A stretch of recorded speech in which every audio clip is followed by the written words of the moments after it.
Peristiwa pemberontakan G30 SPKI menyisakan duka yang mendalam bagi rakyat Indonesia. Bagaimana tidak, gerakan ini telah menggugurkan 6 orang jenderal dan 1 orang perwira. Ketujuh orang itu kini dikenal dengan sebutan pahlawan revolusi. Begitu kejamnya pembunuhan yang dilakukan oleh gerakan yang dipelopori oleh Letkol Untung, hingga tak seorang pun luput dari maut. Namun, salah seorang jenderal yang ditargetkan untuk dibunuh pada akhirnya lolos. Jenderal itu bernama Abdul Haris Nasution.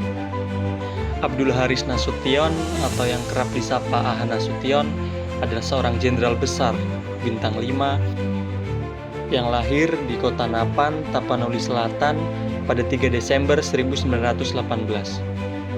Ia dibesarkan dalam keluarga petani yang taat beribadah.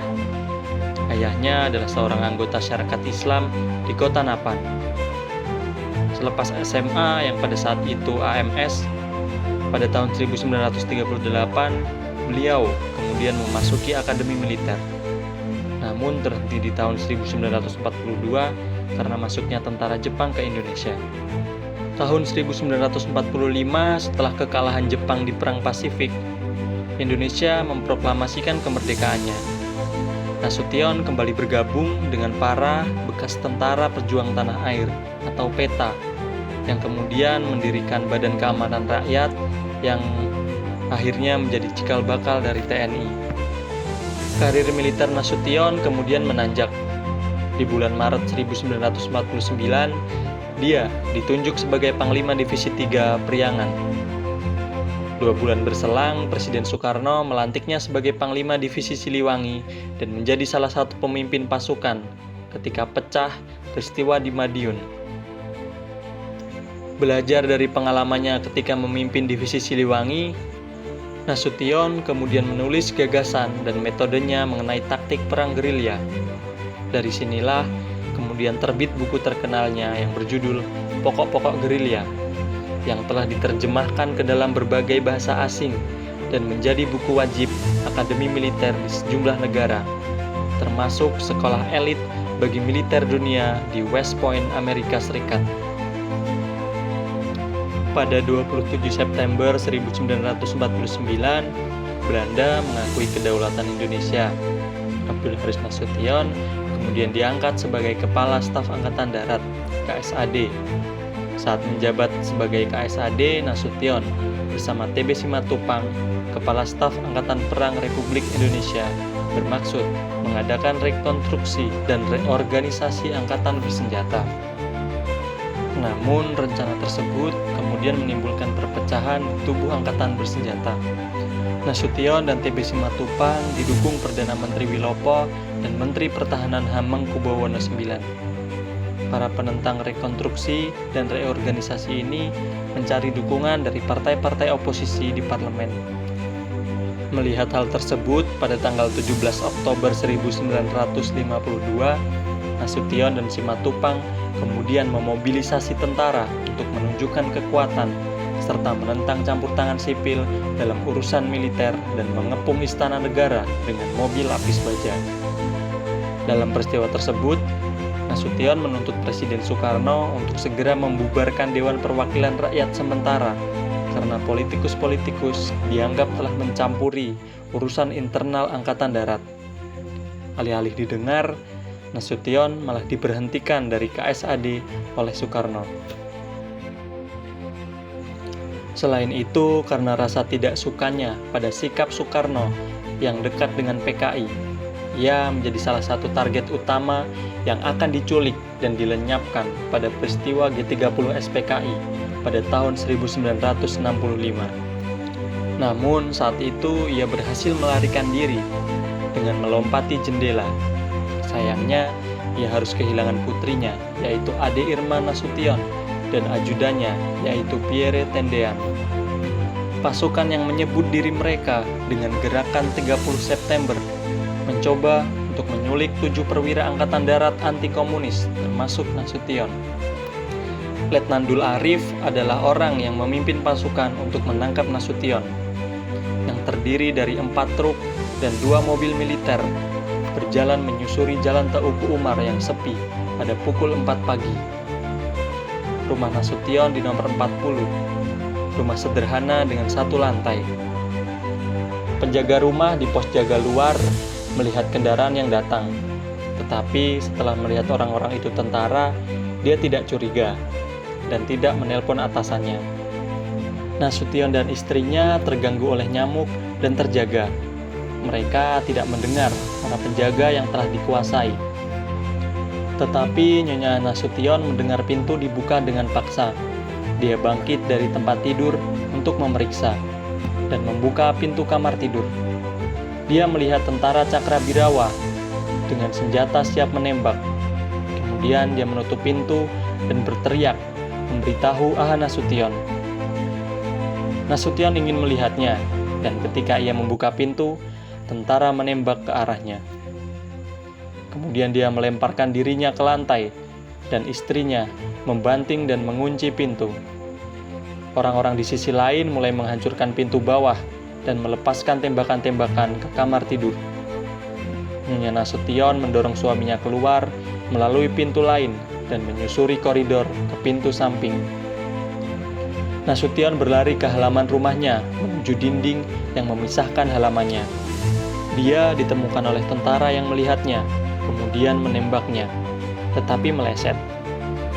Ah Nasution memanjat dinding, kemudian mengalami patah pergelangan kaki saat dia jatuh ke halaman kedutaan Irak untuk bersembunyi, sehingga ia tidak dikejar.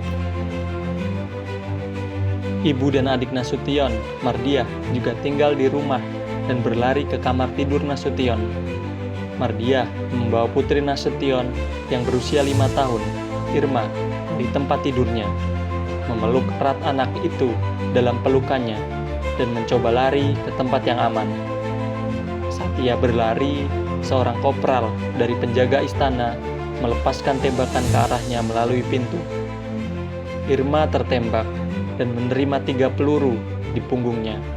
Kemudian, dia meninggal 5 hari kemudian di rumah sakit.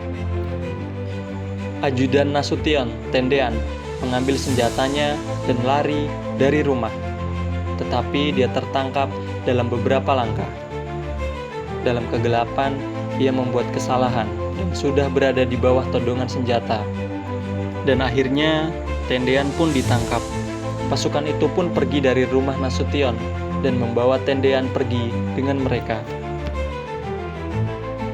Nasution terus bersembunyi di halaman tetangganya sampai pukul 6. Kemudian dia kembali ke rumahnya dalam keadaan patah pergelangan kaki. Nasution kemudian meminta ajudannya untuk membawanya ke Departemen Pertahanan dan Keamanan karena dia pikir itu akan lebih aman di sana. Nasution kemudian mengirim pesan kepada Soeharto di markas Kostrad, mengatakan kepadanya bahwa ia masih hidup dan aman.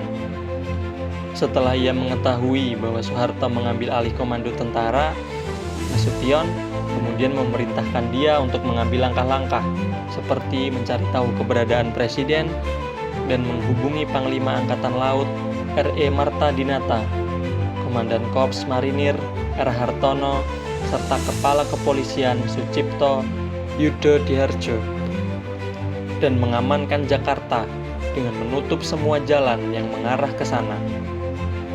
Soeharto mulai mengerahkan pasukan Sarwo Edi Wibowo untuk mengamankan Jakarta dari gerakan G30 SPKI. Dengan pasukan Sarwo Edi, Jakarta dengan cepat berhasil diamankan. Nasution memerintahkan Angkatan Laut dan Polisi untuk membantu Soeharto dalam menumpas gerakan 30 September. Dengan kekuatan barunya, Soeharto mulai membersihkan pemerintahan dari pengaruh komunis. Setelah melakukan penangkapan pada 15 menteri kabinet pada 18 Maret 1966, Soeharto mulai membersihkan MPRS, mencopot anggota yang dianggap simpatisan komunis, dan menggantinya dengan anggota yang lebih bersimpati pada tujuan militer. Nasution adalah pilihan yang sangat populer karena semua fraksi di MPRS menominasikan dia untuk posisi ketua MPRS.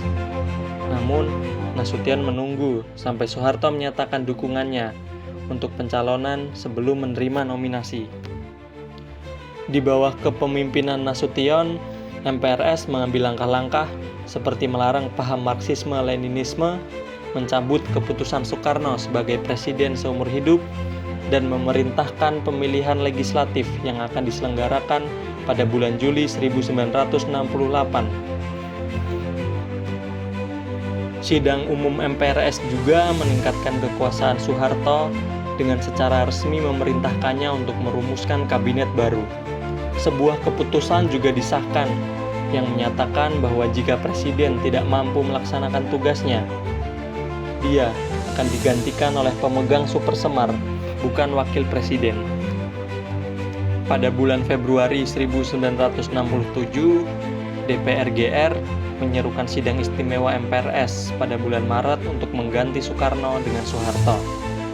Soekarno tampaknya pasrah akan nasibnya, hingga akhirnya pada 12 Maret 1967, Soekarno secara resmi dicabut mandatnya sebagai presiden oleh MPRS. Nasution kemudian menyumpah Soeharto ke tampuk kekuasaan sebagai pejabat presiden. Setahun kemudian, pada 27 Maret 1968, Nasution memimpin pemilihan dan pelantikan Soeharto sebagai presiden penuh.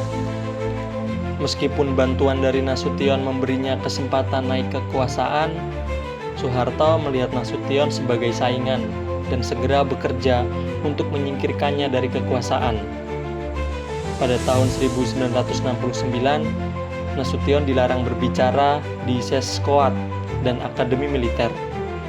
Pada tahun 1971, Nasution tiba-tiba diberhentikan dari dinas militer. Pada tahun 1972, akhirnya Nasution diberhentikan sebagai ketua MPRS. Kejatuhan Nasution tersebut membuatnya mendapat julukan sebagai gelandangan politik.